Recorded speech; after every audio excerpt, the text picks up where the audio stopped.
there are certain times where you need to come up with an introduction, and then you just say, forget it, we're jumping back into Scarlet. Okay. Not everything needs a great story. Chapter 30. Alphazev Kesley's hard-soled boots clipped harsh against the marble floor as he marched through the lobby, ignoring a handful of soldiers that nodded to him in respect, or perhaps fear. Perhaps even curiosity at the officer who had spent weeks out in the midst of humans, pretending to be one of them. He tried not to think of it. Being back at the headquarters felt like he'd awoken from a dream that had once sounded like a nightmare, but not quite so anymore. He had woken up to a reality much darker. He had remembered who he really was, what he really was. He reached the Lunar Rotunda, an ironic name that had pleased Master Jael greatly. He passed a mirror, pucked and darkened with age, almost not recognizing his own reflection with its clean uniform and hair combed neatly back. He snatched his gaze away. He smelled his brother as soon as he stepped into the library, and the hairs on his neck prickled. His pace faltered, briefly, as he made his way through the wood-paneled gallery and into the thaumaturge's private office. It had once been suited for royalty, a room for important high-society earthens to muse over the philosophical works of their ancestors. Display cases had once held priceless art, and bookshelves climbed 2 stories over his head. But the books were all gone now, rescued when the opera house had been taken over by the military, and a musty mildew scent had settled into the pores of the surrounding wood. Jael was seated at a wide desk, made of plastic and metal. It stood stark and dull against the extravagant decor. Ron was there too, leaning against the wall of empty shelves. His brother smiled. Almost. Jael stood. Alpha Kesley, thank you for coming at such short notice. I wanted you to be the first to know that your brother had made it back safely. I'm glad to see it, he said. Hello, Ron. You were not looking too well last I saw you. Likewise, Ev. Your smell is much improved now that you've washed that human off. Every muscle tightened. I hope there are no hard feelings about what happened in the forest. None at all. You were playing a role. I understand you did what you had to do. I should not have interfered. No, you shouldn't have. Ron hooked his thumbs over the wide sash around his waist. I was worried about you, brother. You seemed almost confused. As you said Zev, tilting his chin up. I was playing a role. Yes, I should have never doubted you. Nevertheless, it is nice to see that you've returned to your normal self, and that her bullet didn't go deeper. I'd worried when I'd heard it go off that she may have hit your heart. Ron grinned and turned back to Jael. If we were through here, I'd like to request permission to report to command. Request granted, said Jael, nodding as Ron saluted him, a fist to his chest. Zev caught a trace of Scarlet's scent on Ron as he brushed past, and his stomach squeezed. He urged his body to relax, burying the animal instinct to tear out his brother's throat if he found out he'd laid one finger on her. Ron lifted his head, expression darkening with a withheld secret. Welcome home, brother. Zev remained expressionless as Ron continued on, waiting until he heard the door close at the other end of the gallery. He saluted the thaumaturge. If there's nothing else. Actually, there is something else. A few things, actually, I wish to discuss with you.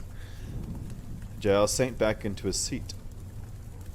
I received a comm from Her Majesty this morning. She's asked that all Pax stations on Earth be prepared to attack tomorrow. His jaw tightened. Tomorrow?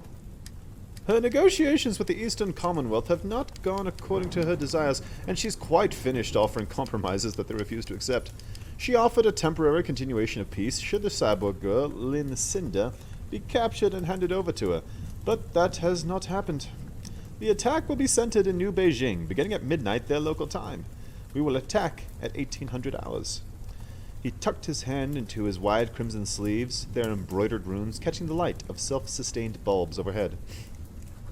I am glad you've returned home in time to lead your men. I want you positioned at the heart of the attack in Paris. Will you accept this role? Zev clasped his hands behind his back, gripping his wrists until they ached. I do not wish to question Her Majesty's motives, but I cannot understand why she is calling us away from our initial objective of finding the princess in order to teach a petty lesson to the Commonwealth.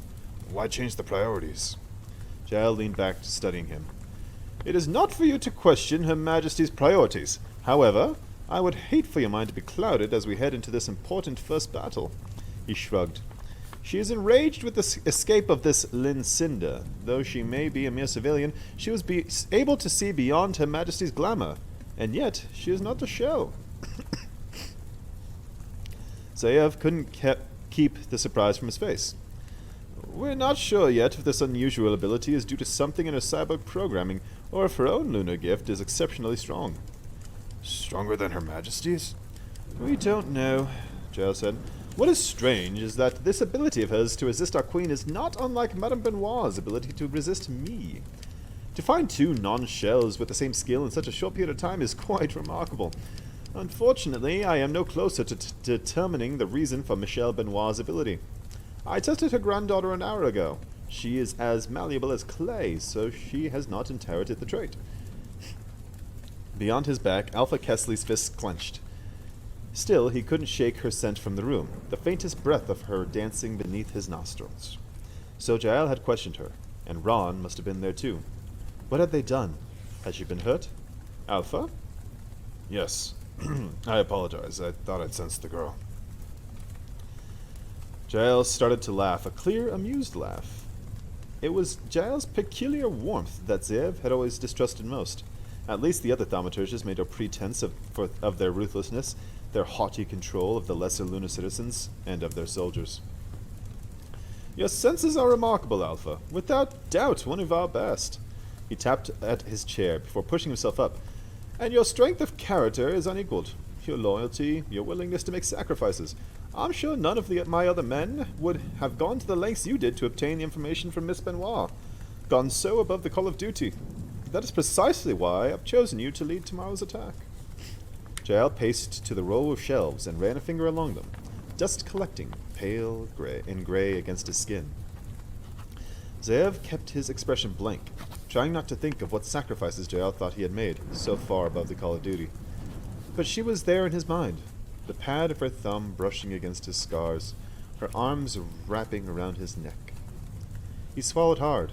Every muscle drew tight against his bones in an effort to block out the memory. Now it is only a question of what to do with the girl. How frustrating that we finally find someone who might lead us closest to Princess Celine just when we no longer have use of the information. Zayev's fingernails bit into his palms. Frustrating seemed laughable. If Her Majesty had changed her focus away from the princess 3 weeks ago, Scarlet and her grandmother never would have been involved in any of it. And he never would have known the difference. A clamp squeezed in on his chest. But I am optimistic, Jael continued, speaking absently. We may still find a use for the girl, if she can persuade her grandmother to talk. The Madame tries to play at ignorance, but she knows why she's able to resist control. I'm sure of it. He fidgeted with the cuff of his sleeve. Which do you suppose will be more important to the old lady? Her granddaughter's life or her own secrets? Zayev had no response. I guess we will see, said Jael, returning to his desk. At least now I'll have some power over her. His lips parted, showing perfect white teeth with a pleasant smile. You still have not answered my question, Alpha. Will you accept the role of leading our most important battle in the European Federation? Zayev's lungs burned. He wanted to ask more, to know more. About Scarlet, her grandmother, what Jael would do to her. But the questions would not be acceptable. His mission was complete. He no longer had any tie to Mademoiselle Benoit. He clasped a fist to his chest. Of course, Master Jael. It would be an honor. Good.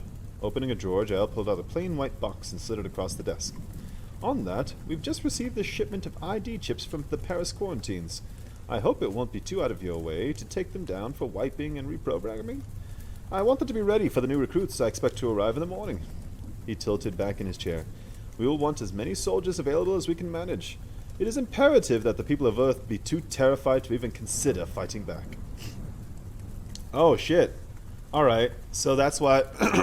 Okay, so that finally came full circle. I was wondering why... That's the end of the chapter. I was wondering why it was that they were collecting the ID chips. Erlon said that they were going to the black market, but it didn't seem to make sense. Like, why is that happening? And what black market? How's that going to come into play? So it could be going to the black market, but it seems to be that they're being collected solely for the use of Earthen-based lunar operatives. So that's a hell of a twist, actually. That's freaking wild. Okay. All right. Okay, so we can assume that every sector has its own... Ooh, so this invasion goes a lot deeper than I thought. A lot deeper than I thought. Because it's not just that... It's not just that there's this wolf pack here in Paris. There has to be some in every country, every nation. Or at least it can be inferred that there is, to assume that the ID chips are being gathered for lunars. How strange. God. Chapter 31. Cinder peered out of the cockpit window at a crop of leafy plants. The field stretched out in every direction, the view of the flat horizon broken only by a stone farmhouse nearly a mile away. A house, a lot of vegetables, and a giant spaceship. This isn't conspicuous at all. At least we're in the middle of nowhere, said Thorn, peeling himself out of the pilot seat and sliding on his leather jacket. If anyone calls the police, it will take them a while to get here. Unless they're already on their way, Cinder muttered. Her heart had been drumming throughout their eons-long descent down to Earth, her brain skimming over 1,000 different fates that could await them. Though she'd kept up the ridiculous chanting as long as she could, they still had no way of knowing how effective she was being, and she still had the sinking feeling that her attempts to disguise their ship using lunar magic were pathetically futile. She couldn't understand how she could manipulate radars and radio waves with nothing but her own muddled thoughts. Nevertheless, the fact remained that no one had discovered them in space, and so far their luck was holding. Benoit farms and gardens appeared to be wholly deserted. The ramp began to lower off the cargo bay, and Aiko chirped. You two go off and have fun now. I'll be sitting here by myself, all alone, checking for radar interference and running diagnostics. It's going to be fantastic. You're getting really good at your sarcasm, said Cinder, joining Thorn at the top of the ramp as it smashed a very fine row of heavy, hearty foliage. Thorn squinted at the glare on his port screen. Bingo, he said, pointing at a 2-story house that had to be old enough to have survived the Fourth World War. She's there. Bring back a souvenir! Aiko yelled as Thorn stomped down into the field. The ground was soggy from a recent watering, and mud clung to the hem of his pants as he cut through the crop, making his own direct route to the house. Scarlet followed, drinking in the wide-open farmland and fresh air, so sweet after being locked up inside the Rampion's recycled oxygen. Even with her audio interface turned off, it was the deepest silence she'd ever experienced.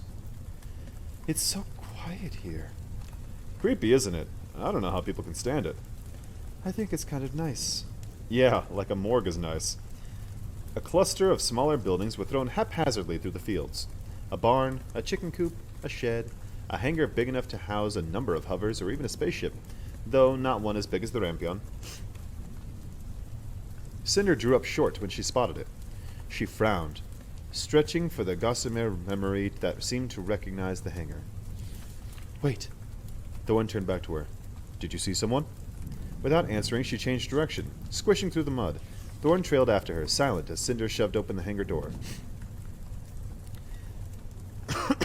I'm not sure that breaking into Michelle Benoit's outbuildings is the best way to introduce ourselves. Cinder glanced back, scanning the house's empty windows. I need to see something, she said and stepped inside. Lights on. The lights flickered to life, and she gasped at the sight before her. Tools and parts, screws and bolts, clothes and grimy shop rags, all flung haphazardly around the space. Every cabinet hung open, every storage crate and toolbox had been tipped over. The glossy white floor could hardly be seen beneath the mess. On the other side of the hangar, a small delivery ship sat with its back window busted out. Shards of glass glittered beneath the blazing lights. The hangar smelled of spilled fuel and toxic fumes, and a little bit like Cinder's market booth. What a sty, said Thorn, disgusted. I'm not sure I can trust a pilot with such little respect for her ship. Cinder ignored him, busy sending her scanner over the shelves and walls. Despite the distraction of the chaos, her brain-machine interface was picking up on something, a general impression of familiarity. Tinges of a long-lost memory, the way the sun angled in from the door, the combined smells of machinery and manure, the crisscrossed pattern of the exposed trusses. She paced across the concrete, crunching through the debris. She moved slowly, lest the ghosts of familiarity vanish. Cinder? Said Thorn, glancing back toward the farm. What are we doing in here? Looking for something. In this mess? Good luck with that. She found a small plot of empty concrete and stalled, thinking, examining. Knowing she'd been there before. In a dream. In a daze. She noticed a thin metal cabinet painted a putrid brown where 3 jackets hung on a rod. They all had insignias from the EF military embroidered on their sleeves. Squaring her shoulders, Cinder picked her way toward it and pushed the jackets to the side. Really, Cinder? Said Thorn, coming up beside her. This is not the time to be worried about a change of clothes. Cinder barely heard him over the ticking in her head. The mess was no coincidence. Someone had been there, and they'd been looking for something. They'd been looking for her. She wished the realization hadn't struck, but there was no dismissing it. Crouching in front of the cabinet, she slid her hand against the back corner until it brushed against the handle she'd known would be there. Painted the same brown color, it was invisible in the shadows. It would never be noticed unless a person knew to look. And she knew, because she'd been here. 5 years ago, in a state of drugged-up delirium that she'd always mistaken for a dream, she'd emerged in this spot, every joint and muscle aching from the recent surgeries, crawling slowly out of endless darkness and blinking, as if for the first time, into a dizzily bright world. Cinder braced herself against the cabinet and pulled. The secret door was heavier than she'd expected, made of something much sturdier than tin. She heaved it up on the hidden hinges and let it slam down on the concrete floor. A cloud of dust billowed up on all sides. A square hole gaped up at them. A ladder of plastic rungs was drilled into the foundation, leading to a secret sublevel. Thorn bent over, planting his hands on his knees. How did you know that was there? Cinder couldn't tear her gaze away from the hidden passageway. Unable to voice the truth, she simply said, cyborg vision. She descended first, releasing her flashlight as she was hit with thick, stale air. The beam bounced around a room as big as the hangar above, with no doors and no windows. Almost afraid to know what she'd just stumbled into, she tentatively ventured. Lights on. Got a big-ass cup of tea. Oh, that's good tea.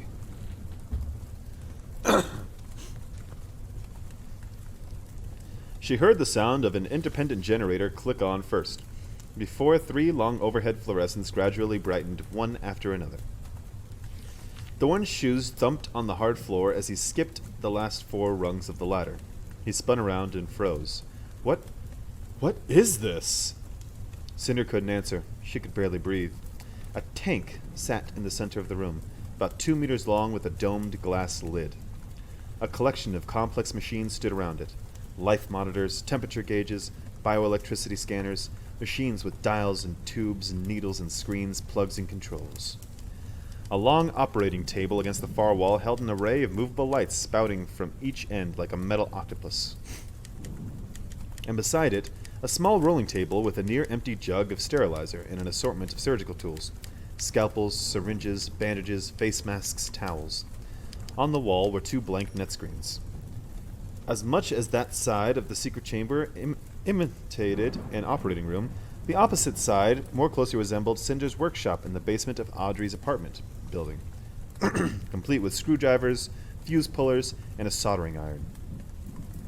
Discarded android parts and computer chips, an unfinished 3-fingered cyborg hand. Cinder shuddered, chilled from the air that smelled like both a sterile hospital room and a damp underground cave. Thorn crept toward the tank. It was empty, but the vague imprint of a child could be seen in the goo-like lining beneath the glass dome. What's this? Cinder went to fidget with her glove before remembering that it wasn't there. A suspended animation tank, she said, whispering as if the ghosts of unknown surgeons could be listening. Designed to keep someone alive, but unconscious for long periods of time. Aren't those illegal? Overpopulation laws or something? Cinder nodded. Nearing the tank, she pressed her fingers to the glass and tried to remember waking up here, but she couldn't. Only addled memories of the hangar and the farm came back to her. Nothing about this dungeon. She hadn't been fully conscious until she'd been en route to New Beijing, ready to start her new life as a scared, confused orphan and a cyborg. The girl's outline in the goo seemed too small to have ever been hers, but she knew it was. The left leg appeared to have been significantly heavier than the right. She wondered how long she had lain there without any leg at all. What do you suppose it's doing down here? Cinder licked her lips. I think it was hiding a princess. Alright, big reveal. Man, I need warm tea to get all this garbage out my throat.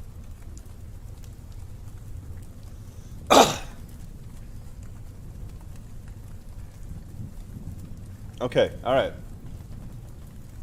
That's a hell of a reveal, so now that's the connection. So I was wondering at where Cinder would have gotten the operation done.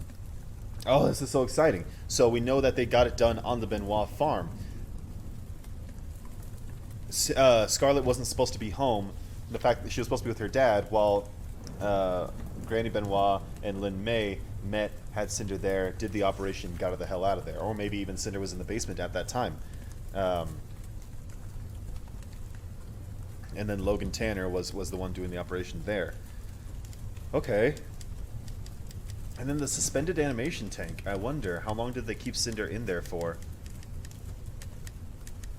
How weird. How weird. I wonder why that's there. She would have had to been kept, well, considering how much time it would have taken to get the operation done, testing and otherwise. Pardon me. Okay, alright, alright. Okay, alright. So Cinder remembers and that's what Luke Benoit, Scarlet's dad, was trying to find. He didn't know what he was looking for, but he knew something was there. And he was in the right spot, but because he didn't know that the door was there, they couldn't find it. But Cinder knew because she had been there, because that's what she became cyborg and came out of. It's all connected. It's all connected. And the the Lunars that were tracking down Princess Celine know that it's there, or knew something was there. Damn. Cinder's feet were cemented to the ground as she took in the Chapter 32. Cinder's feet were cemented to the ground as she took in the underground room. She couldn't shake the vision of her 11-year-old self lying on that operating table as unknown surgeons cut and sewed and pieced her body together with foreign steel limbs. Wires in her brain, optibionics behind her retinas. Sorry, look at all some synthetic tissue in her heart, new vertebrae, grafted skin to cover the scar tissue. How long had it taken? How long had she been unconscious, sleeping in this dark cellar? Levana had tried to kill her when she was only 3 years old. Her operation had been completed when she was 11. 8 years in a tank, sleeping and dreaming and growing, not dead, but not alive either. Well, I guess that begs the question in this, because every universe story does suspended animation differently. Would she have been able to grow, or did she have a life, and then the trauma from the surgery is making her forget? She peered down into the imprint of her own head beneath the tank's glass. Hundreds of tiny wires with neural transmitters were attached to the walls, and a small net screen was implanted on the side. No, not a net screen, Cinder realized. No net access could infiltrate this room. Nothing that could ever get back to Queen Levana. I don't get it, said Thorn, examining the surgical tools on the other side of the room. What do you think they did to her down here? She peered up at the captain, but there was no suspicion on his face, only curiosity. Well, she started. Programmed and implanted her ID chip for starters. Thorn shook the scalpel at her. Good thinking. Of course, she wouldn't have had her own when she came to Earth. He gestured at the tank. What about all that? Cinder gripped the tank's edges steady with her hands. Her burns would have been severe, even light-threatening. Their priority would have been keeping her alive and also keeping her hidden. Suspended animation would solve both problems. She tapped a finger on the glass. These transmitters would have been used to stimulate her brain while she was sleeping. She couldn't receive life experience or learn like a normal child, so they had to make up for it with fake learning, fake experiences. She bit her lip, silencing herself before she mentioned the net link they'd planted in the princess's brain that made for an efficient way to learn when she was finally awake, without being any the wiser that she should have known these things anyway. It was easy to talk about the princess as if she were someone else. Cinder couldn't stop thinking that she was someone else. The girl who slept in this tank was someone different from the cyborg that had woken up in it.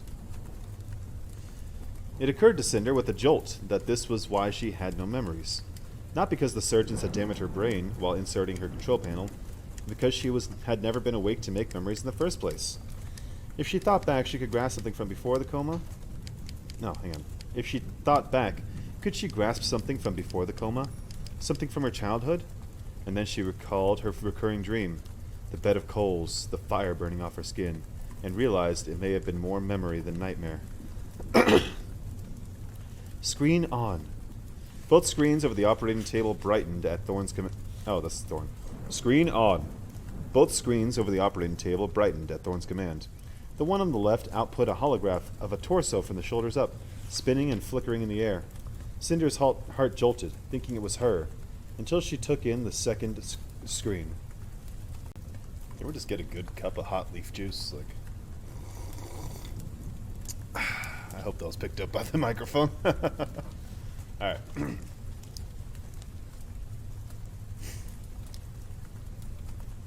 Screen on. Both screens over the operating table brightened at Thorn's command. The one on the left output a holograph of a torso from the shoulders up, spinning and flickering in the air. Cinder's heart jolted, thinking it was her, until she took in the second screen. Patient Michel Benoit. Operation Spinal and Nervous System. Bioelectricity Security Block. Prototype 4.6. Status complete. So it is confirmed that Granny Benoit has one of the inhibiting chips. That's how she... Maybe it was payment or something. No, that wouldn't have been payment. It would have had to have been like, in case anyone ever finds you, they won't be able to control you using the bioelectricity thing because of this block. Cinder approached the holograph. The shoulders were slender and feminine, but nothing could be seen above the line of her jaw. What's a bioelectricity security block? Cinder pointed at the holograph as it spun away from her, and a dark square spot appeared on the spine, just beneath her skull. This. I had one implanted too, so I wouldn't accidentally use my lunar gift when I was growing up. In an Earthen, it makes it so you can't be brainwashed by lunars. If Michelle Benoit did have information about Princess Celine, she would have had to protect herself, in case she ever fell into lunar hands. If we have the technology to nullify the lunar's craziness, why doesn't everyone have one of these? A wave of sadness washed over her. Her stepfather, Lynn Guerin, had invented the bioelectricity block, but he died of the plague before seeing it past the prototype stage. Though she'd barely known him, she couldn't help feeling that his life had been cut far too short. How different things could have been if he'd survived. Not only for Pearl and Peony, but for Cinder too. She sighed, tired of thinking, and said simply, I don't know why. Thorn grunted. Well, this proves it, doesn't it? The princess really was here. Cinder scanned the room again, her attention catching on the table of mechanics, the tools that had made her cyborg. Thorn either hadn't noticed them or hadn't yet figured out what they would have been used for. The confession settled on the tip of her tongue. Maybe he should know. If she was going to be stuck with him, he deserved to know who he was traveling with, the true danger she'd put him in. But before she could speak, he said, Screen, show Princess Celine. Cinder spun back around, pulse rushing, but it was not an 11-year-old version of herself that greeted her. What she saw was hardly recognizable as human at all. Thorn thumbled back, clapping a hand to his mouth. What the... Cinder's stomach heaved once before she shut her eyes, tempering her revulsion. She swallowed hard and dared to look at the screen again. It was the photo of a child. What was left of a child. She was wrapped in bandages from her neck to the stump of her left thigh. Her right arm and shoulder were uncovered, showing the skin that was gouged bloody red in spots, bright pink and glossy in others. She had no hair, and the burn marks continued up her neck and across her cheek. The left side of her face was swollen and disfigured. Only the slit of her eye could be seen, and a line of stitches ran along her earlobe before cutting across to her lips.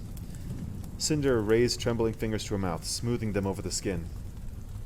There was no scar, no sign of these wounds, only some scar tissue around her thigh and wrist where the prosthesis had been attached. How had they fixed her? How could they possibly fix this? But it was Thorn who asked the true question. Who would do this to a child? Goosebumps covered Cinder's skin. There was no memory of the suffering those burns must have caused her. She couldn't connect the child with herself. But Thorn's question lingered, haunting the cold room. Queen Lavanna had done this. To a child, barely more than a baby. To her own niece. And all so she could rule, so she could claim the throne, so she would be queen. Cinder clenched her fist at her sides, her blood boiling. Thorn was watching her, his expression equally dark. We should go talk to Michelle Benoit, he said, setting down the scalpel. Cinder blew a strand of hair out of her face. The ghost of her child self lingered in the air here, a victim struggling to stay alive. How many people had helped rescue and protect her, had kept her secrets? How many risked their lives because they believed hers was worth more? Because they believed she could grow into someone powerful enough to stop Lavanna.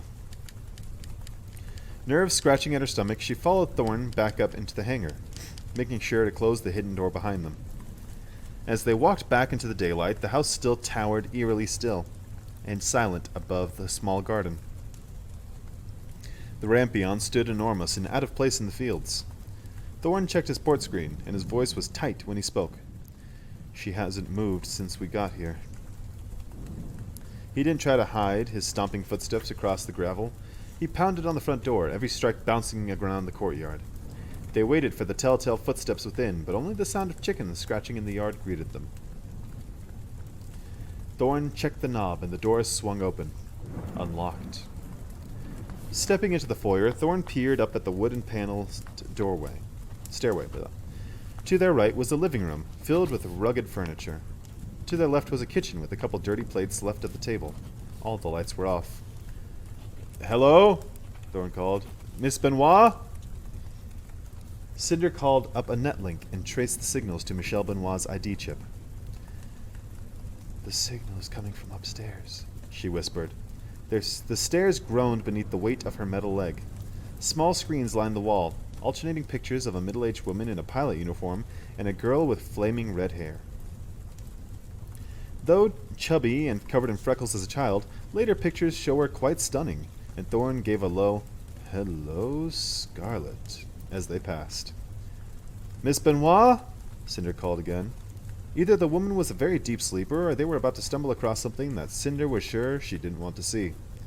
Her hand shook as she pushed open the door off the stairs, preparing herself not to scream if she spotted a decaying body sprawled across the bed. But there was no body.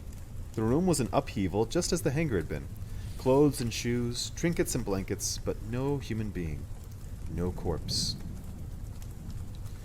Hello? Glancing around the room, Cinder spotted the vanity beside the window, and her heart fell. She paced to it and picked up the small chip and held it for Thorn to see. "What's that?" he asked.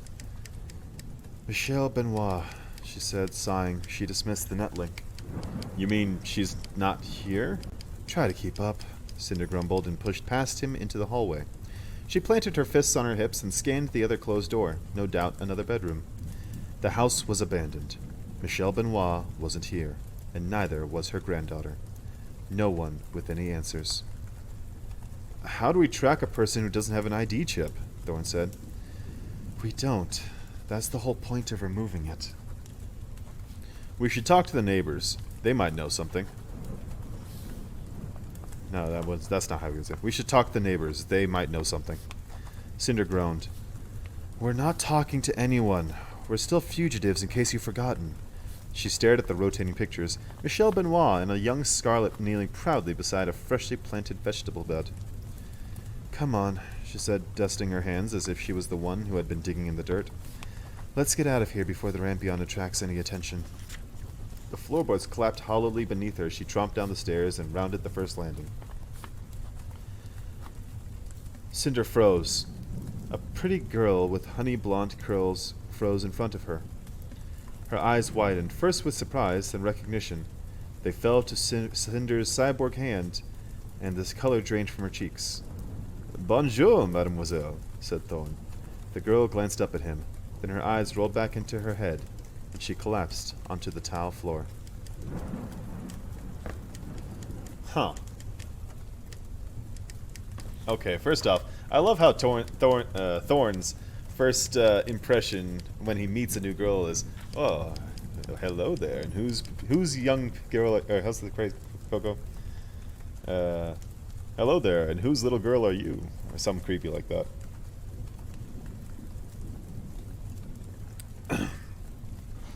Sorry, I just need a little bit of the hot leaf juice to keep me going. Well, I guess it's more room temperature leaf juice. Okay. So, yeah. They tracked Granny Benoit's ID chip that had been left behind. Right. They're probably going to go track Scarlet's ID chip, and then from there find out where Scarlet's hiding. Okay. Who's this girl with the blonde curls? I think she's Emile from the tavern. Could be. I don't know. She recognizes Cinder and Thorn. It says right here that when her eyes fell to the cyborg hand, she knew. And that's where she fainted. She's like, oh my god, it's the escaped fugitives. So now what do they do? They have to kidnap her, because if they leave her behind, then she's going to report their sighting to the authorities. But can they kidnap somebody, and how well would that go for them? I wonder.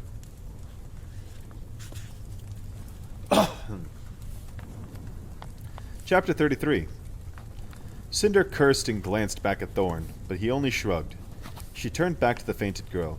Her head was bent at an awkward angle against an entry table. Her feet splayed across the doorway.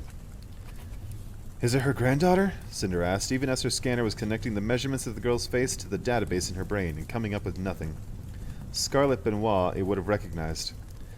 Never mind, she said, and inched toward the girl's prone body. She nudged the table out of the way, and the girl's head thumped onto the tiles. Creeping over her, Cinder peered out the front door. A beat-up hover sat in the courtyard. What are you doing? Said Thorn. Looking. Cinder turned around to see Thorn stepping into the foyer, eyeing the girl with mild curiosity. She seems to be alone. A wicked grin spread across his face. We should take her with us. Cinder glared. Are you crazy? Crazy in love. She's gorgeous. You're an idiot. Help me carry her into the living room. He made no argument, and a moment later the girl was swooped up in his arms without Cinder's help. Here, on the couch. Cinder bustled ahead of him and rearranged a few faded pillows. I'm good like this. Thorn shifted his arm so the girl's head fell against his chest, her blonde curls clinging to the zipper of his leather jacket. Thorn, put her down. Now. Muttering something to himself, he laid the girl down and meticulously arranged her shirt to cover her bared stomach, and then moved down to more comfortably position her legs when Cinder grabbed him by the back of his collar and hauled him to his feet. Let's get out of here. She's definitely recognized us. The moment she wakes up, she'll have a comm to the police. Cinder pulled a port screen out of his... Fuck. Thorn pulled a port screen out of his jacket pocket and handed it to Cinder. What's that? Her port. I took it off her while you were busy panicking. Cinder snatched the port screen away and shoved it into the side of her military cargoes. Still, it won't be long before she tells someone, and they'll come to investigate and realize we were looking for Michelle Benoit, and then they'll be looking for Michelle Benoit. And maybe I should disable her hover before we go. I think we should stay and talk to her. Maybe she'll know where to find Michelle. Stay and talk to her? And give her even more leads about how to track us? That's the stupidest thing I've ever heard. Hey, I like the idea of bringing her along, but you already vetoed that idea. So now I'm resorting to plan B, which is to interrogate her, and I'm really looking forward to it. I used to play a game called Interrogation with one of my old girlfriends where That's enough. Cinder raised her hand, silencing him. This is a bad idea. I'm leaving now. You can stay here with your girlfriend if you like. She marched past him. Thorn stayed on her heels. Now that was definitely jealousy I just heard. A whimper stopped them both halfway to the front door when they turned to see the girl's eyelashes fluttering open. Cinder cursed again and tugged Thorn toward the entryway, but he didn't budge. After a moment, he peeled himself out of her grip and meandered back into the living room. Terror flashed over her face when she sat up, pushing herself against the arms of the sofa. Don't be alarmed, we're not going to hurt you. You're those people from the net screens. The fugitives. Oh, she's British, so European accent, so we'll go British. You're those people from the net screens. The fugitives, she said in an endearing European accent. She gaped at Cinder. You're the escaped lunar cyborg fugitive? Thorn offered. The last bit of color drained from the girl's face. Cinder prayed for patience. Are you going to kill me? No, of course not. Thorn slid himself onto the other end of the sofa. We just want to ask you a few questions. Thorn gulped. What's your name, love? She chewed on her lower lip, eyeing Thorn with a mixture of distrust and mild hope. Emile. Ah, fuck, so it is Emile. Alright, so I'll go to the... What was Emile's voice? I already forgot. Oh, she breathed, barely audible. Emile, what a beautiful name for a beautiful girl. Fighting back the urge to gag, Cinder thumped her head against the empty doorframe. It brought the girl's attention back to her, and Emile shriveled away in fear again. Sorry, said Cinder, holding up both hands. It's really nice to meet... Emile broke into hysterical crying. Her focus latched onto Cinder's metal hand. Please don't kill me! I won't tell anyone I saw you, I promise. Please just don't kill me! That's hysterical, apparently. Jaw dropping, Cinder stared at the offensive limb for a second before realizing it wasn't her cyborg half that the girl was afraid of. It was the lunar in her. She glanced at Thorn, who was glaring accusations at her before throwing her arms into the air. Fine, you take care of it, she said, and marched out of the room.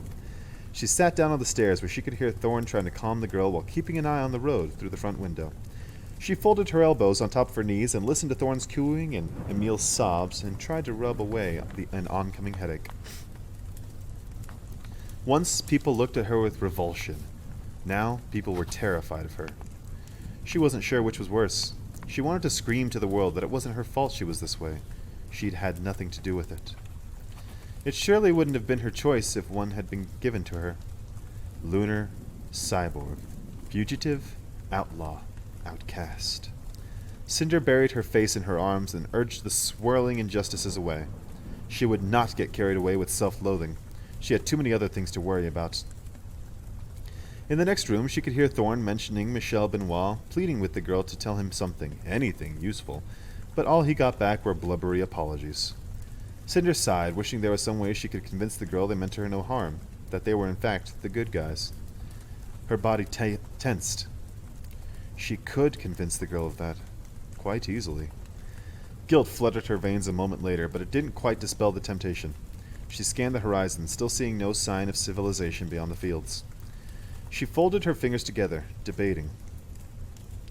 You know this Michel Benoit, don't you? Thorn said, his tone taking on an edge of pleading. I mean, you are here in her house. This is her house, isn't it? Cinder massaged her thumbs over her temples. She was not like Queen Lavanna and her thaumaturges and all the other lunars who abused this gift, brainwashed and cajoled and controlling others for their own selfish gains. But if controlling someone were for the greater good, and only for a short time... Emile, please stop crying. It's just a simple question, really. Fine, Cinder muttered, pushing herself off the stairs. It's for her own good, after all.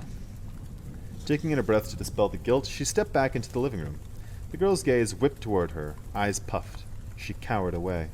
Cinder forced herself to relax and let the gentle tingle slip down her nerves, thinking kind, friendly, welcoming thoughts. We're your friends, she said. We're here to help you. Emile's eyes brightened. Emile, can you tell us where Michel Benoit is? A last tear slipped unnoticed down Emile's cheek. I don't know where she is. She disappeared 3 weeks ago. The police never found anything. Do you know anything about her disappearance? It happened in the middle of the day when Scarlet was out doing her deliveries. She didn't have a hover or a ship. She didn't seem to take any belongings with her. Her ID chip had been removed and left behind, along with her port screen. It took all of Cinder's focus to maintain the aura of friendliness and trust when disappointment started to settle in. But I think Scarlet may have known something. Cinder perked up. She was going to look for her. She left a couple days ago and asked me to watch the farm. It seems she had some lead, but she didn't tell me what it was. I'm so sorry. Have you heard? Have you heard from Scarlet since? Asked Thorn, leaning forward. Emil shook her head. Nothing. I'm worried about her, but she's a tough girl. She'll be all right. Her expression brightened like a child. Have I helped? I want to help. Cinder flinched at the girl's eagerness. Yes, you helped. Thank you. If you think of anything else... One more question, said Thorn, holding up a finger. Our ship is in need of some repairs. Are there any good parts stores nearby? Okay. We hit a point of conflict in this chapter because Cinder does not want to use her lunar gift for her own personal gains, and yet she has to do just that to get Emil to calm the frick down. I wonder.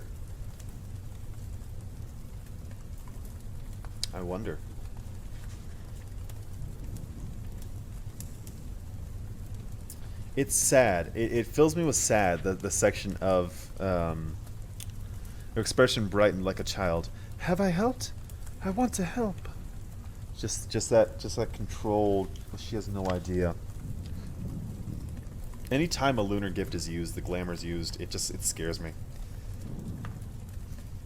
Mind control and manipulation is wrong. When it's used for the right reasons, I don't know. I'm on the fence because it has to be done. They're not going to be able to get her to talk otherwise. They would not have gotten this information otherwise. But I don't know.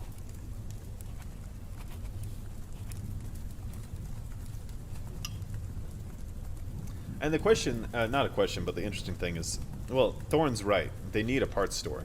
The battery's about to die on the ship, and it needs other things as well. But what? They can't just want... Oh, what if they have Emil buy the parts for them? That way they can stay hidden. I don't like that. That's one. Getting information is one thing, but also they don't really have a choice. What else they got to do? Break in the middle of the night and steal it? They can't waste any time because they can't just waltz in and ask for stuff.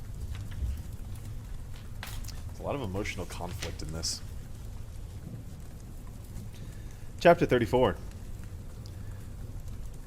Okay, make sure I'm still recording. Scarlet's sleep was restless, filled with thaumaturges and prowling wolves. When she managed to pull herself from her daze, she saw that 2 trays of food had been left for her. Her stomach growled upon seeing them, but she ignored it, instead rolling over and curling up on the filthy mattress. Many years ago, someone had sketched their initials on the dressing room wall, and Scarlet traced her fingertips over them. Were they the work of a rising opera star in the Second Era, or a prisoner of war? Had they died in this room? She leaned her forehead against a cool plaster. The scanner beeped in the hallway and the door clanked open. Scarlet rolled onto her back and froze. Wolf was standing in the doorway, having to duck his head to keep from hitting the frame. His eyes pierced through the darkness, but they were the only thing about him that hadn't changed. His once messy, spiky hair had been combed off his brow, making his handsome features appear too sharp, too cruel. He'd washed the dirt from his face and now wore the same uniform she'd seen on the other soldiers, a maroon shirt and rune-decorated guards on his shoulders and forearms. A series of belts and sashes with empty holsters. She briefly wondered if Wolf preferred to fight without weaponry, or if he simply hadn't been allowed to bring any guns into her cell. She leaped off the bed, instantly regretting it as the world tilted beneath her, and she had to brace herself against the wall. Wolf remained silent, watching, until their gazes clashed across the room, his dark and expressionless, hers growing more hateful, more angry by the second. Scarlet. A hint of struggle crossed his face. Her revulsion tore through her, and she screamed. She had no memory of crossing the room, but the crunch of her fists as they struck his jaw, his ear, his chest thundered up her arms. He allowed her 5 strikes with nothing more than a grimace before stopping her. He caught her wrists mid-swing, holding them fast against his stomach. Scarlet reeled back and aimed her heel for his kneecap, but he whipped her around so fast she lost balance and found herself facing away from him, her arms locked in his grip. "Let go of me!" she screeched, aiming her foot for his toes, stomping and screaming and thrashing. But if she hurt him, he showed no sign of it. She craned her neck and snapped her teeth, though she had no hope of actually biting him. Instead, with a painful twist of her neck, she managed to land a gob of spit on his jaw. He flinched again, but didn't release her, didn't even look at her. "You traitor, you bastard! Let go of me!" She lifted her knee for another backward kick when he obeyed, releasing her. She collapsed forward with a yelp. Scarlet scurried away, clenching her jaw. Her knees throbbed, and she had to use the wall to pull herself back to standing. She swung around to face him. Her stomach roiled, and she was sure she would be sick with loathing and disgust and fury. "What?" she yelled. "What do you want?" Wolf scrubbed the spit from his chin and with his wrist. "I had to see you." "Why? So you could gloat over what a fool you made me out to be? How easy was it to convince me that you—" A shudder ripped through her. "I can't believe I let you touch me!" She squirmed, wiping her hands down her arms to dispel the memory. "Go away! Just leave me alone!" Wolf didn't move, and didn't speak again for a long time. Spinning away, Scarlet crossed her arms over her chest and glared at the wall, shaking. "I lied to you about a lot of things," he finally said. She snorted, "But I meant every apology."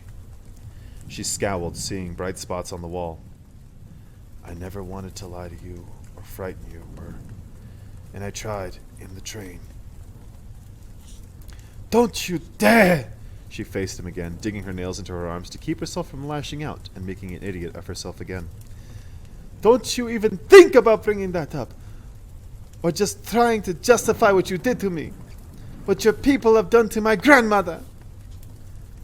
"Scarlet." He took a step toward her, but she threw her hands up and backed away until her calves collided with the mattress. "Don't come near me! I don't want to see you! I don't want to listen to you! I'd rather die than be touched by you again!" She saw a gulp straining against his throat. Hurt flashed across his face, but it only served to make her angrier. Wolf cast a glance toward the door, and Scarlet followed the look, noting that her usual guard was waiting outside, watching them as if they were a popular drama on the net screens. Her stomach twisted. "I'm sorry to hear that, Scarlet," Wolf said, turning back to her. His voice had lost the edge of regret and was all business and cruelty again. "I didn't come to apologize. I came for something else." She straightened. "I don't care what you—" He was at her in a single stride, his hands buried in her hair, pressing her against the wall. His mouth stifled her surprised cry and then an angry scream. She tried to shove him off her, but she'd have no more luck against the iron bars along the door. Her eyes went wide as she felt his tongue, and in a flash of rebellion she thought to bite him. But then there was something else. Something small and flat and hard had been pressed into her mouth. Every muscle went taut. Wolf pulled away, his grip softened, cradling her head. His scars were a blur in her vision. She couldn't find her breath. And then he murmured, so quietly she could barely catch the words even as they steamed against her lips. "Wait until morning," he said. "The world won't be safe tonight." Wolf focused on his own fingers as they took a red curl between them. He flinched, as if touching her pained him. Indignation returning, Scarlet swiped him away and darted beneath his arm. She fled to the corner of the room and crouched down on the bed. Covering her mouth with one hand, she smashed the other against the wall for balance. She waited, her entire body aflame, until Wolf slinked out of the room. The bars opened and shut. Outside, the guard snickered. "I suppose we all have our thing." No, I suppose we all have our thing, he said, and then their footsteps padded down the corridor. Slumping against the wall, Scarlet spit the foreign object into her palm. A small ID chip winked at her.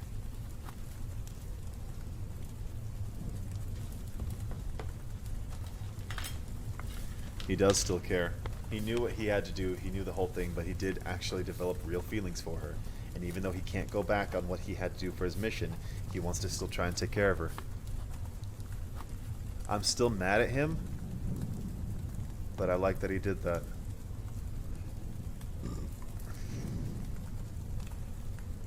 And what a brilliant way of passing it off, too. Any other way would have looked suspicious. But that ominous thing, wait until morning, the world won't be safe tonight. The lunar attack on the planet.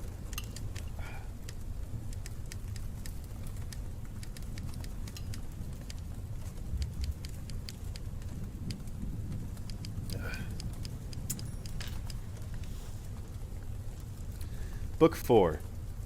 The better to eat you with, my dear.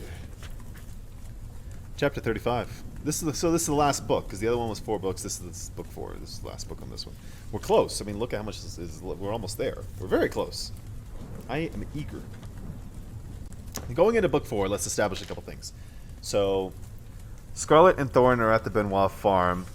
Or not Scarlet. Cinder and Thorn are at the Benoit farm. Cinder used her glamour on Emile to get information, so they need to find Scarlet because Michelle Benoit's ID chip has been removed and she's gone missing. Okay.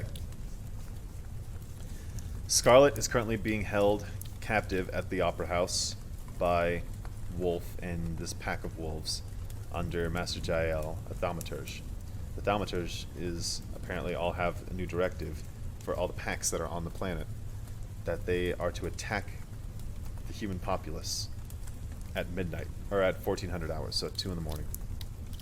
And they're going to hit them with such strength that they would be too terrified to ever mount an attack. So it's going to be a full, not invasion, but a full surprise attack.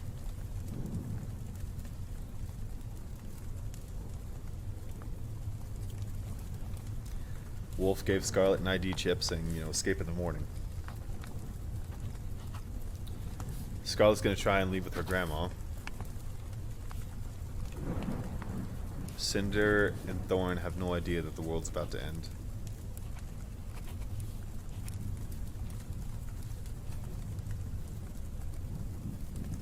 Kai is pressing the military to find Cinder to appease Queen Lavanna so this won't happen.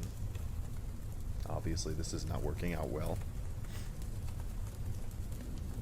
Queen Lavanna wants Cinder dead because she knows that Cinder is Princess Celine.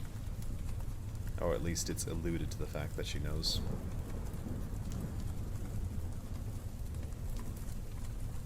Audrey is still a bitch. The stakes are high. And it's going to be interesting going into book 4 here and seeing what happens. There's not much left, so these are going to be some very action-packed, volume-packed, twist-packed, packing peanuts, pack and smack it, pack a punch, pack some lunch. Because we're going in. 35. She's going to be fine, Cinder jumped, startled from a reverie. Oh no. She's going to be fine, Cinder jumped, startled from a reverie. Thorn was piloting the small pod ship into Rio, France, and Cinder was somewhat amazed they hadn't crashed and died yet. Who's going to be fine? That Emile girl. You shouldn't feel bad about knocking her out with your lunar mind trick thing. She'll probably be extra refreshed when she wakes up. Cinder screwed up her mouth. Her thoughts had been so preoccupied with finding a power cell and making it back to Aiko before anyone else showed up on the farm that she'd hardly thought of the blonde girl they'd left behind. Oddly enough, once she'd made the decision to glamour the girl into trusting them, all the doubt and guilt she felt about it had faded away. It seemed so natural, so easy, so clearly the right thing to do. The ease of it frightened her more than the lack of guilt. It was so natural for her. Only a few days after practicing her new gift, how could she ever survive against a thaumaturge, or the queen herself? I just hope we're long gone before she wakes up, she muttered, returning her focus to the window. Cinder redid her ponytail in the ghost's reflection. She could vaguely make out her brown eyes and plain features. She tilted her head, wondering what she looked like with her glamour. She would never know, of course. Mirrors can't be fooled by glamours. But Thorn had sure seemed impressed. And Kai, you're even more painful to look at than she is. His words made her whole body feel heavy. The town came into focus beneath them, and Thorn made a too fast descent. Jolting, Cinder grabbed for the harness around her waist. Thorn straightened the ship and coughed. There was a gust of wind. No, there was a gust of wind. Sure there was. She let her head fall against the rest. You're extra gloomy today, Thorn said, nicking her chin. Cheer up. We may not have found Michelle Benoit, but now we know that for sure that she has the princess. This is good. This is progress. We found a ransacked house and were identified by the first civilian who spotted us. Yeah, because we're famous. He sang the word with a certain measure of pride. Yeah, because we're famous. He sang the word with a certain measure of pride. When Cinder rolled her eyes, he nudged her in the arm. Oh, come on now. It could be worse. She quirked an eyebrow at him, and his grin broadened. At least we have each other. He held out his arms, like he would have given her a huge hug if they hadn't been strapped into their seats. The nose of the ship tipped to the right, and he quickly grasped the controls again, leveling it out just in time to dodge a flock of pigeons. Cinder covered a laugh with her metal hand.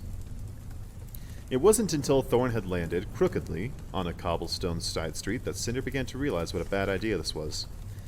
But they didn't have a choice. They needed a new power cell if they wanted to get the Rampion back into space. People are going to see us, she said, glancing around as she emerged from the pod ship. The street was empty, serenely overshadowed by centuries-old stone buildings and silver-leafed maples. But the tranquility did nothing to quell her nerves. And you're going to pull your very handy brainwashing magic on them. On all of them. And they won't even know what they're seeing. Let me try that again. And you're going to pull out your very handy brainwashing magic on all of them. And they won't even know that they're seeing us. Well, I mean, I guess they'll still see us, but they won't recognize us. Or, hey, can you make us invisible? Because that would come in handy. Cinder stuffed her hands into her pockets. I don't know if I'm ready to trick a whole town. Besides, I don't like doing it. It makes me feel evil. She knew if her internal lie detector could see her, it would have recognized a lie. It felt all too right. And maybe that's what felt so horrendously wrong about it. Blue eyes twinkling, Thorn hooked his thumbs behind his belt. He looked slightly ridiculous in his fancy leather jacket in this quaint rural town. And yet he had the swagger of a man who belonged there, who belonged anywhere he wished to. You might be a crazy lunar, but you're not evil. As long as you're using your glamour to help people, and more important, to help me, then there's nothing to feel guilty about. He stopped to check his hair in the dirty window of a shoe store while Cinder gawked after him. I hope that wasn't your idea of a pep talk. Smiling, he jerked his head toward the next door. Here we are, he said, pushing open a creaking wooden door. The hollow sound of digital bells greeted them, meshed with the smell of engine grease and burnt rubber. Cinder sucked in the scent of home. Mechanics, machinery. This is where she belonged. Though the shop had seemed prettily charming from outside, it was the stone facade and aged wood windowsills. She could now see that it was enormous, stretching back the length of the town block. Nearing the front, towering metal shelves held replacement parts for androids and screens. Toward the back, Cinder could make out parts for the bigger machines, hovers and tractors and ships. Perfect, she muttered, heading toward the back wall. They passed a young, acne-faced clerk sitting behind a work table, and though Cinder instantly called up her glamour, disguising her and Thorn as the first thing that came to mind, dirty, grungy farmhands, she doubted the ploy was necessary. The boy didn't even bother with a polite nod, his attention fixed on a port screen that emanated the upbeat tune of a game app. This dude has fugitives in his shop and he's playing Angry Birds. But Cinder rounded, he has the public enemy number 1 of the planet in his shop, and he's playing Words with Friends. Homeboy is on level 256 of Candy Crush, while the one person that the Moon Queen wants to kill is in his store. But I mean, I get it, dude. When you're 1,000 meters in on Jetpack Joyride, you can't let anything distract you. Cinder rounded the aisle of power converters and he's playing Minecraft on his phone. There's another. I just had one more joke. Cinder Cinder rounded the aisle of power converters and spotted a boulder of a man leaning against an engine lift, the only other customer in the store. His attention was focused on picking at his nails instead of browsing the shelves, and when he met Cinder's gaze, it was with a taunting smirk. Shoving her metal hand into her pocket, Cinder found the vibrations of his thoughts in the air and twisted them away. You are not interested in us. But his smile only widened, sending a chill down her back. When he turned away a moment later, Cinder crept into the aisle, her attention divided between maintaining the glamour and scouring the mismatched parts until she found the power cell they'd come for. She snatched it off the shelf, gasping at its weight, and hurried back to the front. Thorn exhaled as soon as they were out of the stranger's sight. He scared me. Cinder nodded. You should go start the pod ship, in case we need to make a quick getaway. She dropped the power cell onto the clerk's desk with a thunk. The clerk didn't bother to look up, one hand still playing the game, single-thumbed, while the other held the scanner out to Cinder. The red laser flickered across the counter. He's mining right now, and he just doesn't care. Dread settled in Cinder's stomach. The kid managed to pull his attention away from the game and gave her an irritated glare. Cinder gulped. Neither of them had an ID chip or any means of paying. Could she glamour her way out of that? She imagined Lavana probably wouldn't have had any trouble. Before she could speak, something sparkly dangled in the corner of her eye. Will this cover it? Said Thorn, holding out a gold-plated digital port-screen watch.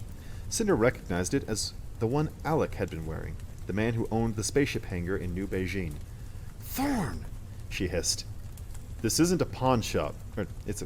This isn't a pawn shop, said the boy, dropping the scanner gun on the counter. Can you pay or not? Cinder glared at Thorn, but then spotted the strange man plodding out of the aisle near the back of the shop. Strolling toward them, he whistled a chirpy tune, then pulled a pair of thick work gloves out of one pocket and made a big show of pulling one onto his left hand. Heart hammering, Cinder turned back to the kid. You want the watch, she said. It's a fine trade for this power cell, and you're not going to report us for taking it. The kid's eyes glazed over. He just started to nod when Thorn deposited the watch into his palm and Cinder grabbed the power cell off the counter. They marched out the door, leaving the ringing of fake bells behind. No more stealing, she said as Thorn fell into step beside her. Hey, that watch saved us in there. No, I saved us in there, and in case you already forgot, this is exactly the kind of mental trick that I don't want to pull on people. Even if it saves your skin? Yes! A light flashed in Cinder's eye, indicating an incoming comm.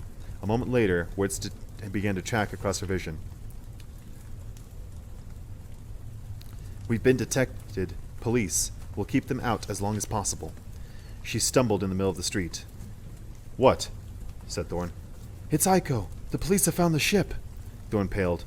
No time to shop for new clothes then. Or an android body. Come on! They took off running, Thorn keeping step, until they spun around the corner and both skidded to a halt. Two policemen stood between them and their pod ship, one comparing the ship's model with something on his port screen. Something beeped on the other officer's belt. As he reached for it, Cinder and Thorn backed away, ducking around the building. Pulse racing, Cinder glanced up at Thorn, but he was scanning the nearest window. Ryu Tavern was painted off-center in the glass. Here, he said, dragging her around two wrought iron tables and through the door. The tavern stank of booze and fried fat and was thrumming with sports on the net screen and uproarious laughter. Cinder took 2 steps inside. Her breath caught, and she spun around to leave. Thorn blocked her path with an outstretched arm. Where are you going? There's too many people. We'll have better luck with the police. She pushed past them but froze when she spotted a green hover easing onto the cobblestone outside. The emblem of the Eastern Commonwealth military painted on its side. Thorn! His arms stiffened, and then the tavern seemed to quiet. Cinder slowly faced the crowd, dozens of strangers gaping at her. A cyborg. Stars, she whispered. I need to find a new pair of gloves. No, you need to calm down and start using your brainwave witchery thing. Cinder drew closer to Thorn and swallowed her growing panic. We belong here, she murmured, sweat beaded on the back of her neck, dripping down her spine. We are not suspicious. You don't recognize us. You have no interest or curiosity or... She trailed off as the attention of people around the room began to drift back to their food and drinks in the net screens behind the bar. Cinder continued the mindless chanting in her head. We belong here. We are not suspicious, until the statements blurred together into a sensation of invisibility. They weren't suspicious. They did belong there. She forced herself to believe it. Scanning the crowd, she saw that only one of the set of eyes was still on her. Vibrant blue and filled with laughter, he was a muscular man sitting at a table near the back, a smile playing on his mouth. So when Cinder's gaze held his, he sat back and lifted his attention to the screens. "Come on, then," said Thorn, guiding her to an open booth. The sound of the door creaking behind them sent Cinder's stomach heaving like a dying motor. They slid into the booth. "This was a bad idea," she whispered, tucking the power cell beside her on the bench. Thorn said nothing, both of them bending their necks over the table as 3 red uniforms brushed past. A scanner beeped, sending Cinder's pulse thrumming against her temples, and the last officer paused. With her cyborg hand beneath the table, Cinder deftly opened the barrel of her embedded tranquilizer gun, the first time she'd engaged that finger since Dr. Erlond had given her the chance. The officer remained beside their booth, and Cinder forced herself to turn toward him, thinking innocence, normal, indistinguishable from anyone else. The officer was holding a port screen with a built-in scanner. ID scanner. Cinder gulped and looked up. He was young, perhaps in his early 20s, and his face was contorted in confusion. "Is there a problem, monsieur?" she said, sickened to hear her own voice coming out as saccharine sweet as she'd once heard Queen Lavana's. His eyes blinked wildly. The attention of the other officers, 1 man and 1 woman, was captured too, and Cinder could see them hovering nearby. Heat spread out from the base of her neck, creeping uncomfortably down her limbs. She clenched her fists. The wash of energy in the room was pulsing, almost visible. Her optobionics were beginning to panic, sending concerned warnings about hormones and chemical imbalances across her eyesight. And all the while she desperately grasped for control over her lunar gift. "I am invisible. I am unimportant. You do not recognize me. Please, don't recognize me." "Officer? You are... His eyes darted from the port to her face, and he shook his head to dispel the cobwebs. "We're looking for someone, and this says you wouldn't happen to..." Everyone was watching now. The waitresses, the customers, the eerie guy with the stormy eyes. No amount of internal pleading could make her invisible when a military officer from another country was speaking to her. She was becoming dizzy with the effort of it. Her body was warming, sweat beading on her brow. She gulped. "Is everything all right, officer?" His brow drew together. "We're looking for a girl, a teenager from the Eastern Commonwealth. You wouldn't happen to be... Lynn..." Cinder raised her eyebrows, feigning ignorance. "Peony?" Cinder's smile froze to her face. Peony's name was like a stone... Oh. The guy said that. Peony? And I skipped to the next chapter. I saw that. So she was able to convince the military officer that she was Lynn Peony. What a choice. No. Wait a minute.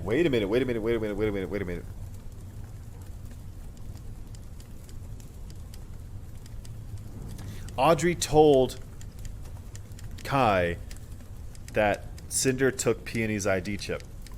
So the military is going to be looking for Peony, and then that's going to be Cinder.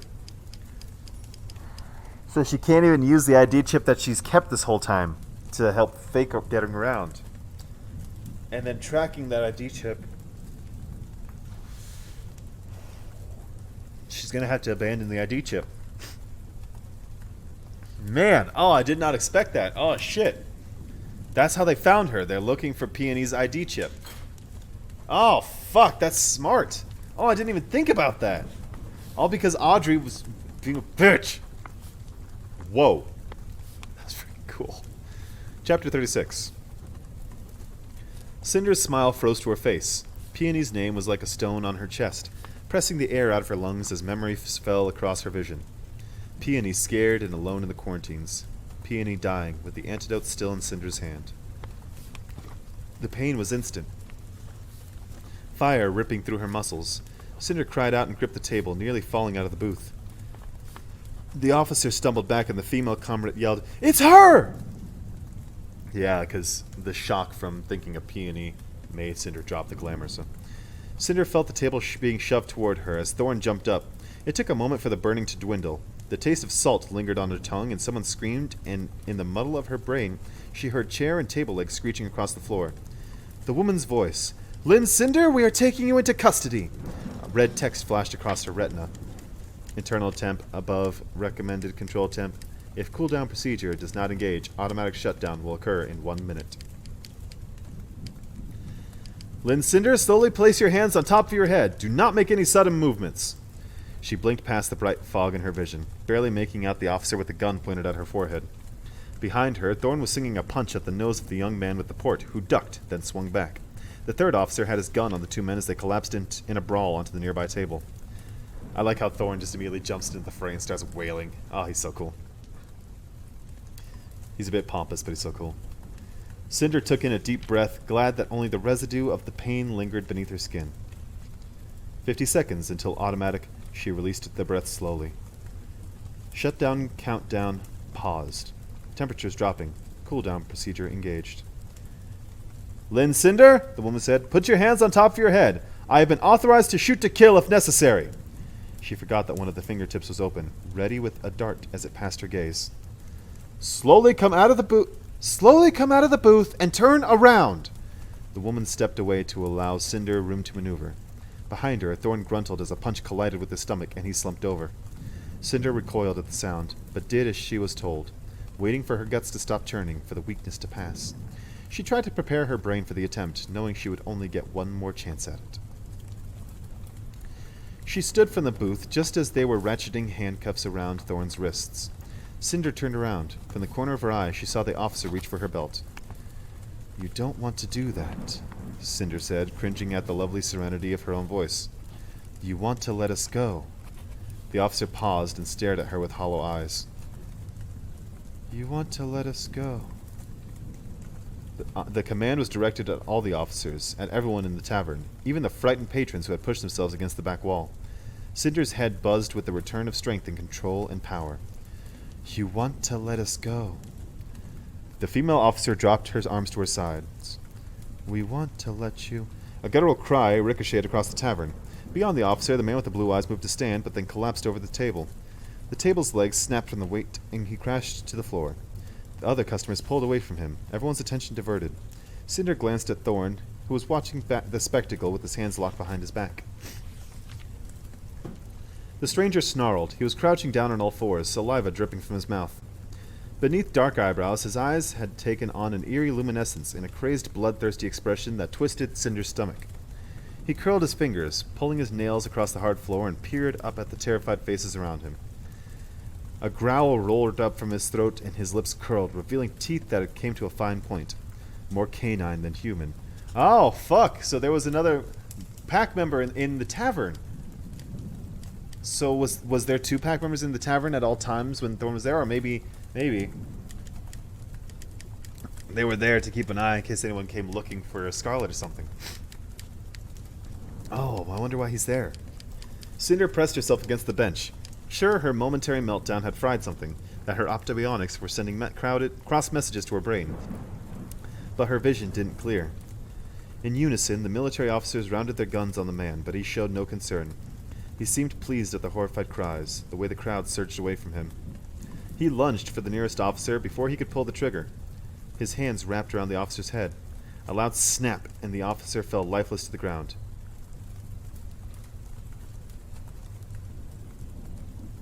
He just fucking killed that dude. It happened so fast, every movement a blur. Screaming filled the tavern. There was a stampede for the doors, customers struggling over the crashed tables and chairs. Ignoring the crowd, the man smirked at Cinder. She stumbled back into the booth, trembling. Hello, little girl, he said, his voice too human-like, too restrained. I believe my queen has been looking for you. He leaped for her. Cinder pulled back, unable to scream. The female officer... Oh, he thinks that she's Celine. Oh, fuck. He leaped for her. Cinder pulled back, unable to scream. The female officer jumped between them, facing Cinder. Her arms spread out wide in protection, her face entirely blank. Her lifeless eyes peered down at Cinder, even as the man howled with rage and grabbed her from behind. He wrapped one arm around her head, yanking her back and sinking his fangs into her throat. She didn't scream, didn't fight. A bloodied gurgle emptied from her mouth. A gun fired. The crazed man roared and picked up the officer, swinging her around like a dog with a toy, and tossed her halfway across the tavern. She crumpled to the ground as another shot rang out, catching the man on the shoulder. Bellowing, he whipped forward, snatching the gun away from the remaining officer with one hand. He swiped with the other. His fingers curled into a claw that left 4 red gashes on the officer's face. Heart hammering, Cinder gaped down at the woman as the life drained out of her eyes. Her gasps stuck in her throat. Her heart was pounding so hard it was sure to break out of her chest. White spots speckled her vision. She couldn't breathe. Cinder! No, that would be Thorn. I don't even know what voice that was. Cinder! No, it's not Thorn. Ah, Cinder!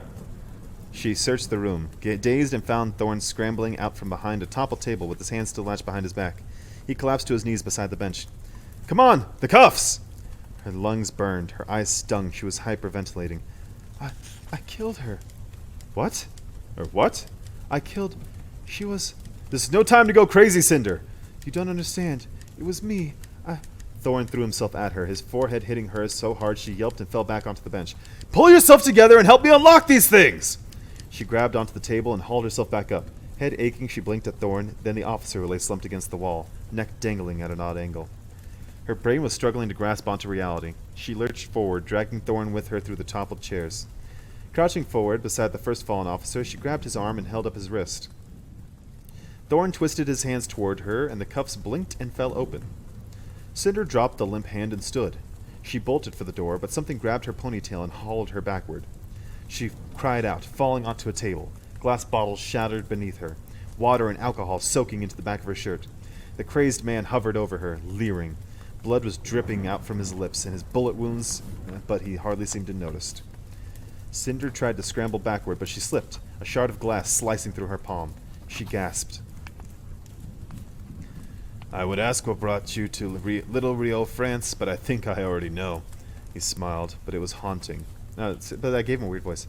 I would ask what brought you to Little Rio, France, but I think I already know. He smiled, but it was haunting and unnatural, with the jutting canine slicked with blood. So sad for you that we found the old lady first, and now my pack has you both. I wonder what my reward will be when I bring your leftover pieces to my queen in a plastic box. Thorn roared and heaved the chair upward, breaking it over the man's back.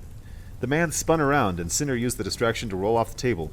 She collapsed to the floor, looking up at the man just as the man buried his teeth in Thorn's arm. A scream.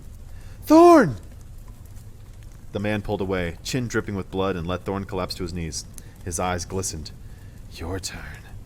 He took 2 sauntering steps toward her. Cinder upended the table, creating a blockade between them, but he kicked it aside with a laugh. Standing, she raised her hand and fired a tranquilizer dart into his chest. He snarled and yanked the dart out like a minor annoyance. Cinder backed away, tripping over a fallen chair. She cried out and collapsed backward onto the warm, unmoving body of the officer who had managed to get off 2 useless bullets. The man grinned sickeningly, then paused again, paling. His cruel smile vanished, and, with one more step, he crashed face first onto the ground. Cinder stared, stomach in knots, at his form amid the wreckage. When he didn't move, she dared to glance at the dead officer whose blood was leaking onto her collarbone. Rolling off him, she grabbed the gun that had been tossed onto the floor and shoved herself back to her feet. She seized Thorn's elbow and stuffed the gun into his hand. He moaned in pain, but didn't fight her as she hauled him to his feet and shoved him toward the door. Rushing back to the booth, Cinder tucked the power cell under her arm before running after him. The street was chaos, people screaming and barreling out of buildings and crying hysterically. Cinder spotted the 2 policemen who had been inspecting the pod ship, trying to direct a fleeing crowd. A window shattered as a man threw himself through the glass, the creepy man from the parts store, and tackled one of the police in the same movement. His jaws latched onto the officer's neck. Oh, fuck, the attack's happening right now. That's why the guy was in the bar, was to kill people. Nausea welled up in Cinder as the maniac released the officer and returned his bloody face up to the sky. He howled, a long, proud, ominous howl.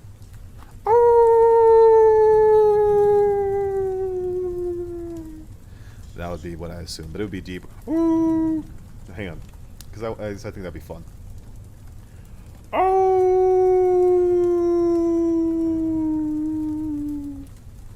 Maybe not as drawn. Well, it is long, but anyway. But like full volume, so I don't. You know what? Before I finish, oh no, let me finish. We're about to finish the chapter. Let me do it, and then I'll do the howl. Cinder's dart caught him in the neck, silencing him. He had time to return his glower on her before he collapsed onto his side. It didn't seem to matter, as Cinder and Thorn ran for their abandoned pod ship. The man's howl was picked up by another, and another. Half a dozen unearthly calls being sent up in every direction to greet the rising moon. Alright, before we do it, I wanna, because I'm gonna be off camera, because this is gonna come, just you download. So I'm imagining, and I know you guys can still hear me, at least I'm hoping. Here, I'll do that. So I'm imagining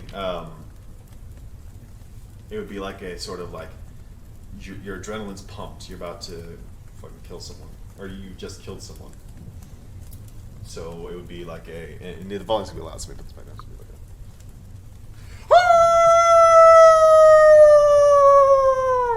Something like that. That'd be cool. That'd be really cool. I don't know. It'd probably be deeper, but that's what came to my mind. So that's what we're gonna do. Yeah, let me do it one more time. One more time. So it's gotta be deep. It's gotta be deep.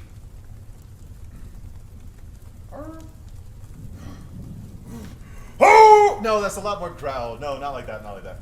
Oh no, that's too deep. That's more just like I'm trying to make a thing. Fuck it, whatever. The howl that I do is the howl that I did. It's not even worth that. Oh, I guess if I was a wolf, that'd be the howl I'd do. I guess I don't know. Just like wolfish enough that was fucking hair. Anyway, the attack is on.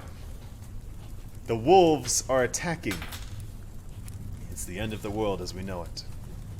And Cinder and Thorn are both heavily, like, they're taking a lot of pain on this one. Like, Thorn has the gash in his arm, or like the gash is in his arms.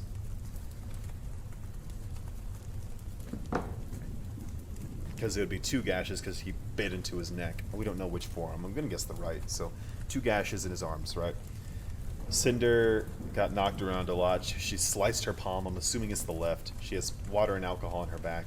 She's all frazzled. She has blood on her neck from the guard that was killed, or the military guy that was killed. And she thinks that she killed the officer. I don't think so, because it said that the wolfman, the leader, the member of the pack, snapped the officer's neck. So.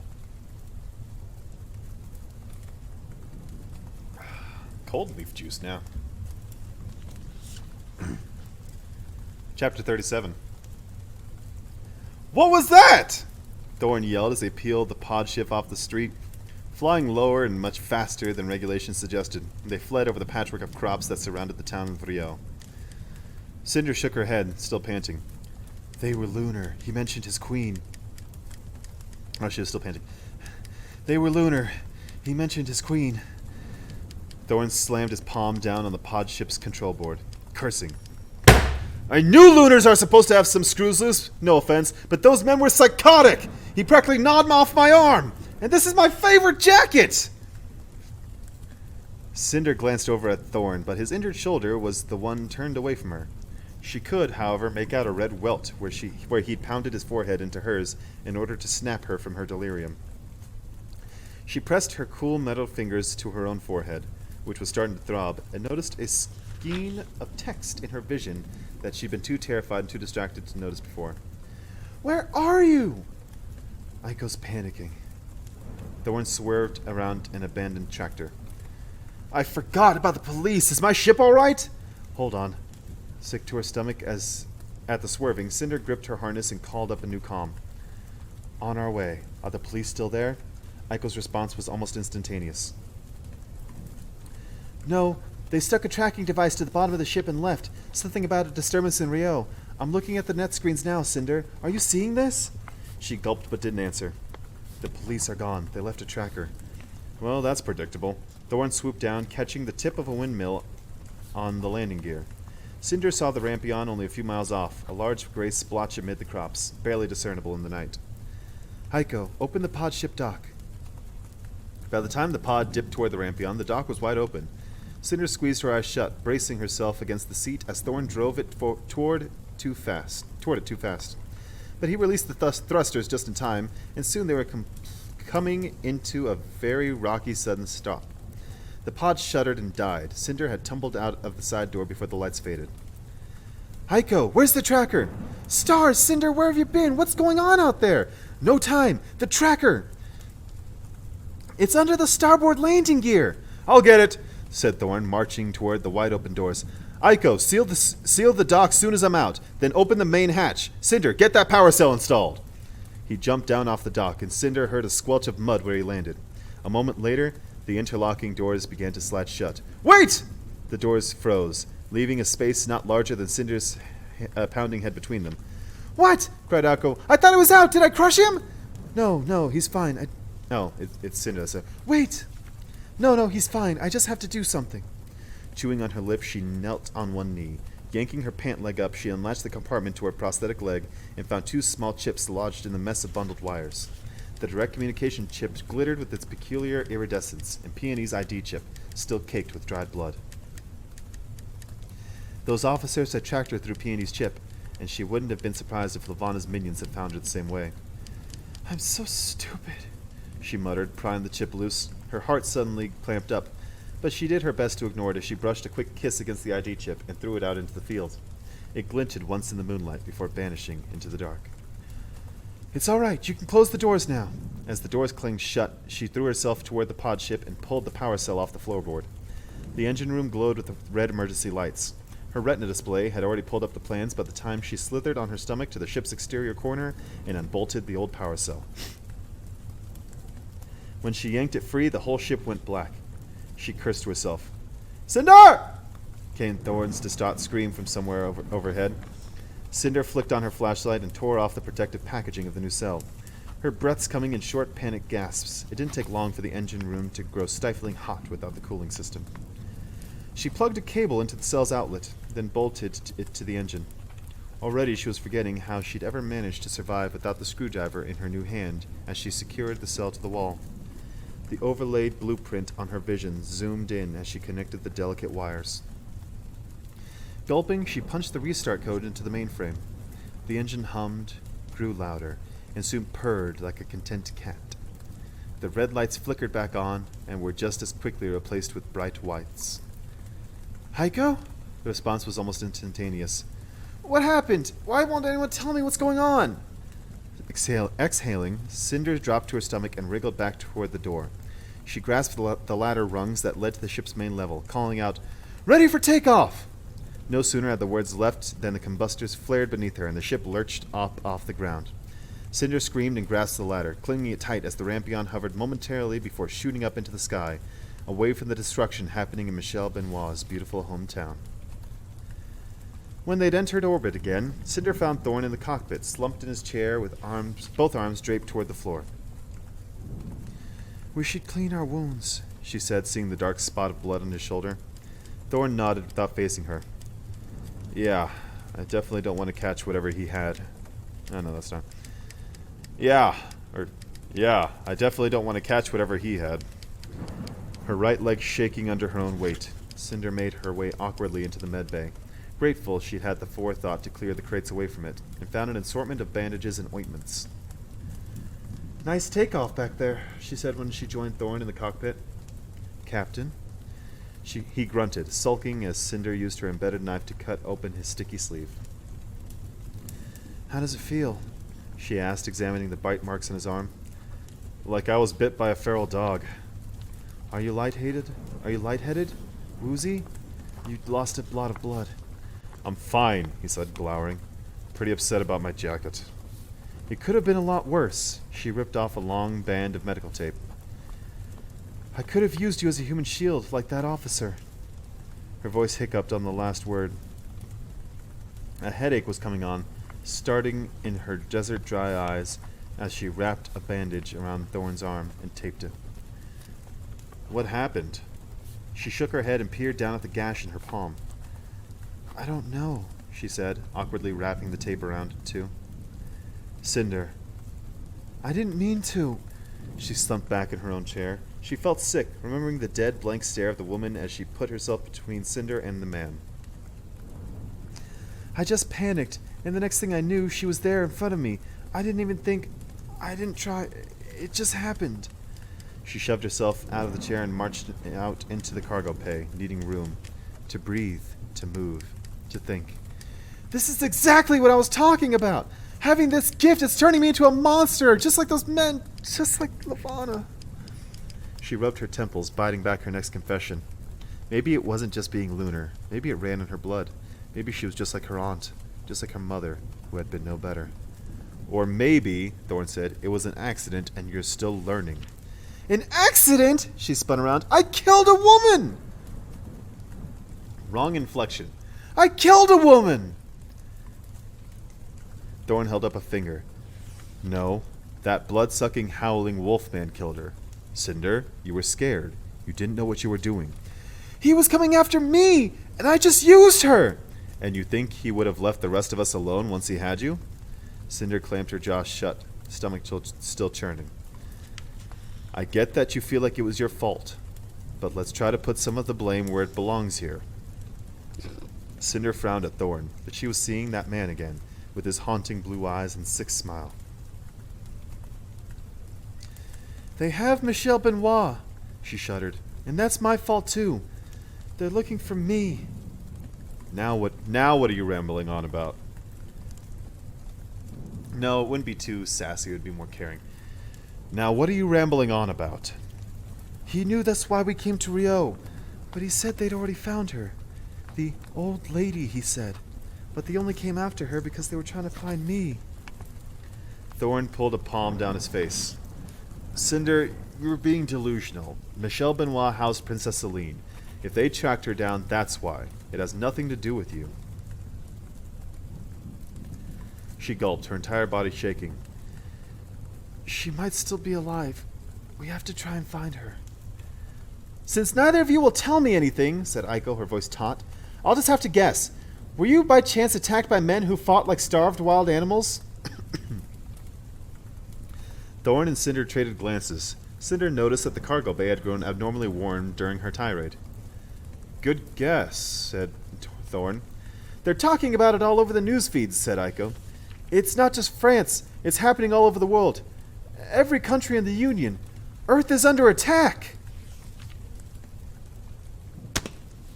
And there it is. And there it is. Earth is under attack.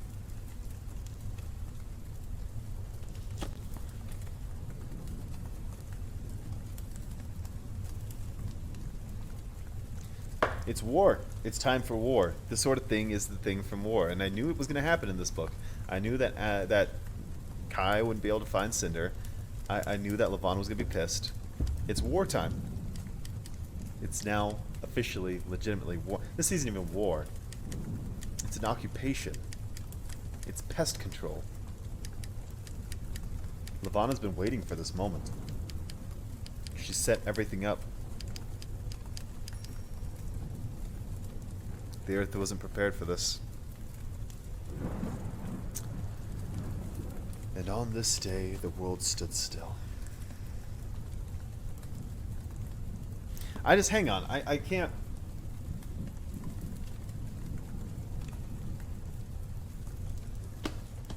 All over the world. All over the world.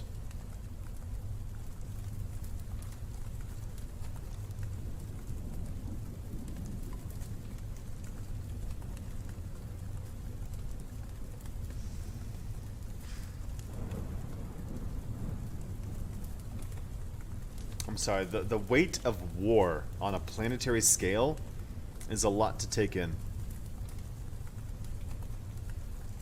Just think, every major city in every country across the globe. Can you fathom that? Imagine, let's say, so to use the United States as an example. 50 states, each have a capital. That's 50 places.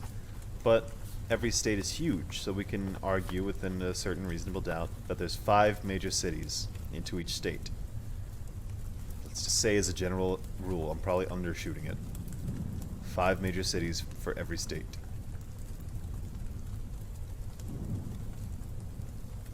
Imagine, so 5 times 50, that's 100. 100 cities. It's not even the major cities, because they're attacking in Rio, which is a small backwater town in France.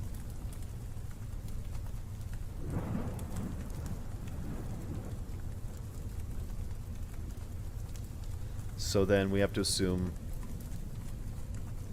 let's be generous, maybe again overshooting, but I think it captures the full weight. 10 major cities for every state. 50 states, 50 times 10, 500. 500 places. All simultaneously attack at once by mutant wolfmen that came from the moon.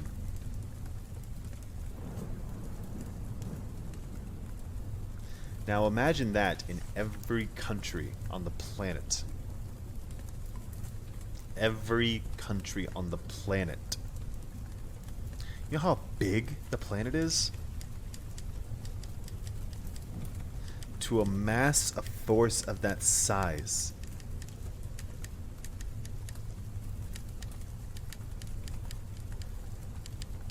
I can't help but be impressed. I can't help but... How long was Lavanna planning on this? And the thing was, is that she could have done this at any time. She could have. But instead she toyed with the idea of peace agreements. I wonder if because it would make it easier. Marriage with Kai and otherwise. But through this effect, Lavanna has immediate control over the planet. This isn't war.